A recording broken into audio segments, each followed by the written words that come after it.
So Collabspace is a website meant for educators to communicate, meet other educators, collaborate on groups, and just generally become more engaged in the teaching community as well as other communities in their geographical region or that they're interested in. So right here we're on the dashboard of Collabspace. There are about 5 main elements actually. So we have the calendar. The calendar would be connected to the task table. It shows you upcoming deadlines for your tasks, shows you who's assigned to different tasks, what the status of the project is. So for example, I'm assigned to reserve the atrium. However, I haven't started yet, but it's due on the 15th. Then on this part, we have a list of all the groups we're currently part in.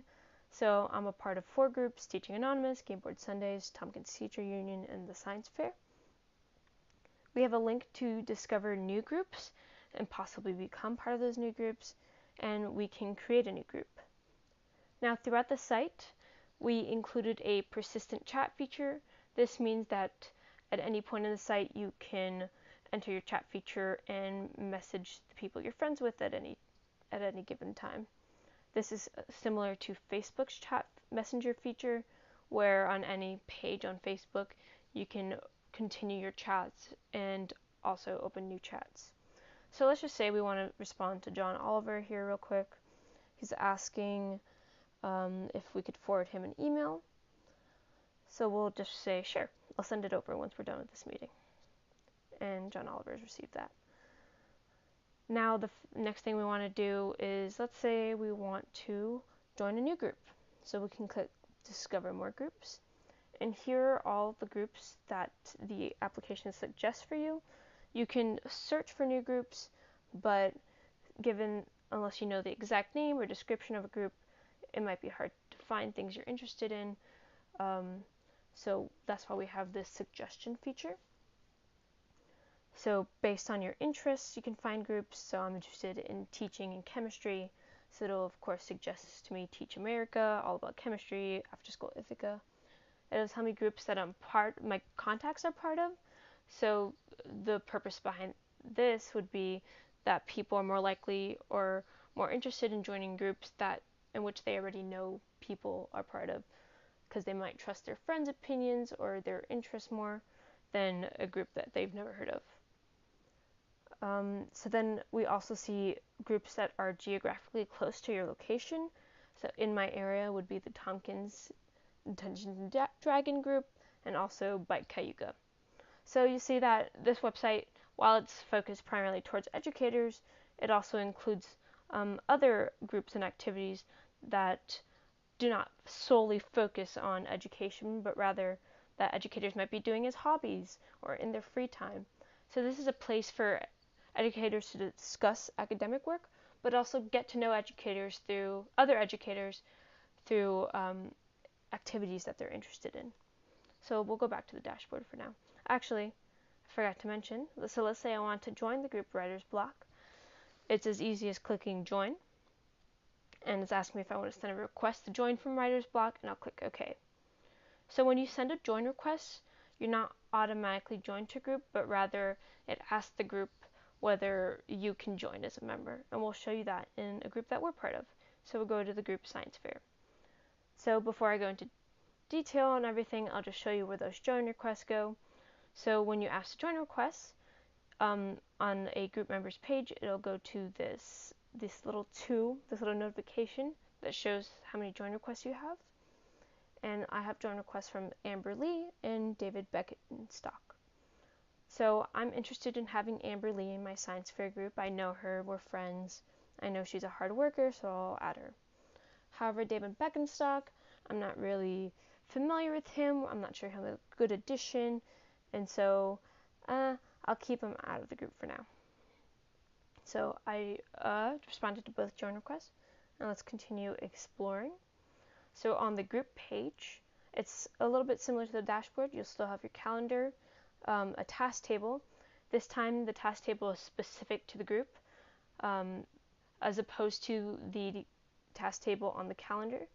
While it says the same things now, the task table on the calendar is meant to be kind of encompassing all groups. and tasks that you are delegated solely to you in all groups, while the task table in the specific groups page are tasks delegated to any group member in the group. They're basically public tasks for the group. So let's say I want to add a task.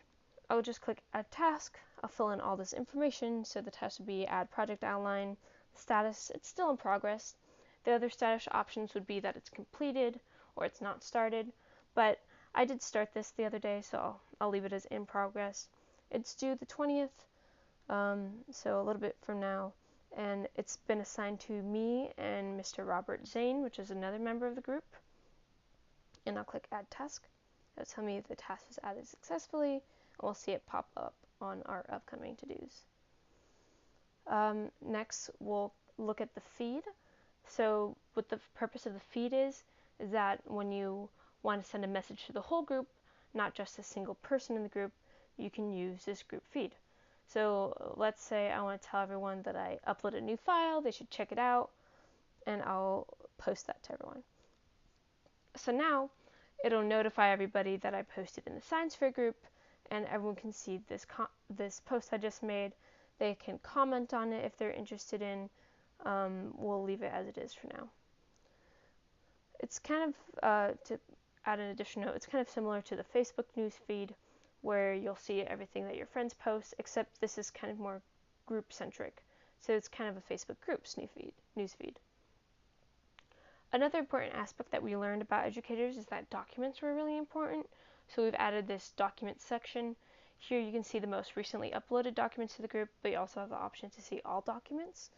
So when we click all documents, we can see all documents that have been uploaded to the group in a table format. We can add our own document. So if we wanted to upload, we can click here or we can click here. So we'll click Add Documents. And we didn't include the full file dialog because it's kind of straightforward as to what that does. We just want to show that you could upload documents and the documents were uploaded successfully. And you'll see that would have updated. So let's go back to the dashboard to explore the other feature. So another important feature, of course, when you have groups is the ability to create a group. So when we click Create Group, we can fill in all this information. So let's say I want to make a book club. So I'll call it the Tompkins Book Club. I'll have the group description inside, so when other people see the group, they'll see this exact description. And we'll set the privacy to public.